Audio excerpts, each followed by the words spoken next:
各位標迷你哋好啊！見到呢度有兩隻錶啦，個造型都好似有啲感覺上嘅相似喎。其實咧，我之前介紹啊 Aura Star Edition 右手邊呢一隻嘅時候咧，我記得留言咧，好似有標迷話：咦，真係咧，好似同有啲 Seiko 嘅手錶咧嘅感覺差唔多喎。所以今次咧就有呢一個嘅比較啊。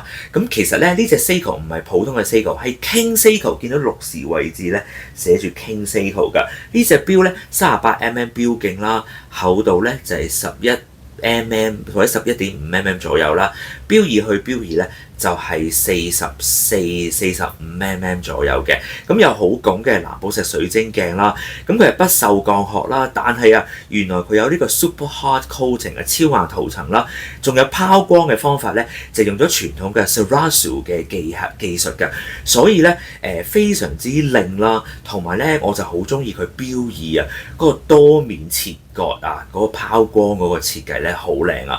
咁俾大家睇下個背部啦，咁啊有咧佢 King Seiko 啊個標誌，其實呢隻錶咧就係復刻1965年嘅一隻 KSK 嘅款式嚟嘅。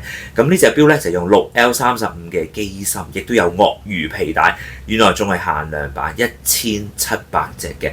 你見到兩隻拍埋就知道咧 King Seiko 呢隻咧就稜角分明好多嘅，咁而 Aura Star Edition 咧就係鮑魚殼啊圓潤啲嘅感覺，其實咧睇清楚都幾唔同嘅。咁呢一隻咧就係35-36mm 打橫啦，厚度咧都係差唔多11mm 左右。標二去標二咧就大概係41.5mm 度嘅。咁呢次咧就唔係藍寶石水晶鏡啦，就係好拱嘅膠鏡嚟㗎，更加復古啊嘛。咁至於藍寶石水晶鏡當然係防刮花啦，但係膠鏡又有呢個復古味道，所以擺喺一隻咧復古嘅手錶上面咧其實都 OK 嘅。同埋啊無獨有偶啦 ，Aura Star 呢一個版本咧原來就係復刻1966年啊一隻元祖版本嘅 King Seiko 就復刻1965年嘅版本啊，所以大家俾到錶迷嘅感覺差唔多咧，係有原因嘅。調轉俾大家睇下啦 ，Aura 咧亦都係有佢傳統啲嘅標誌啊。咁咧兩隻錶都係50米防碎啦。Aura 呢一隻咧就係編號733機芯啦，就係用 Sellita 機芯改裝嘅。戴上個7寸嘅手腕啦，呢一隻咧就係 King Seiko 38mm 版本嘅，咁我真係好中意咧佢個錶殼嘅打磨啊。跟住之後咧就有35mm嘅 Aura Star Edition 嘅版本啦，兩隻都係非常之復古啦。咁 Aura 呢一隻咧就唔係鱷魚皮帶嘅，頭先嗰隻係啊，呢一隻咧就係牛皮帶嘅。呢一集執正嚟講咧，其實就唔係話完全不公平比拼嘅，咁因為啊佢哋兩者價錢嘅差距咧，其實都唔係即係話大幾倍咁樣嘅。King Seiko 當年開售咧，其實佢就講緊係港元嘅24,800嘅定價啦，喺專門店度嘅。Aura 咧 ，Aura Star Edition 而家都有得賣啦，定價咧就17,800嘅。佢個 specs 咧，你都可以話係再勁啲嘅，包括啊佢藍寶石水晶鏡啦，同埋佢有 Sarasu 嘅傳統日本拋光啦。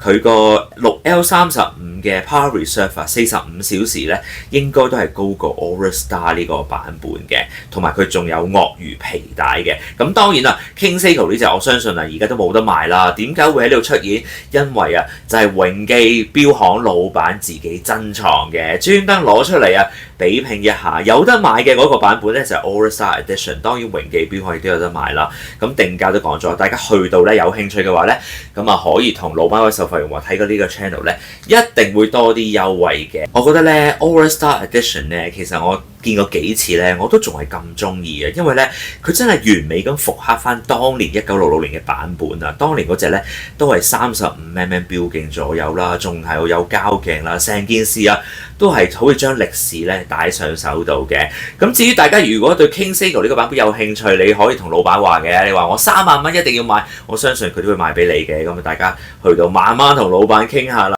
咁今日都好開心啦，有機會將兩隻1960幾年嘅復刻手錶啊，可以咧同大家傾下嘅。唔知大家中意邊隻多啲咧，亦都可以留言到大家討論下嘅。希望大家都中意我今日嘅分享啦，拜拜。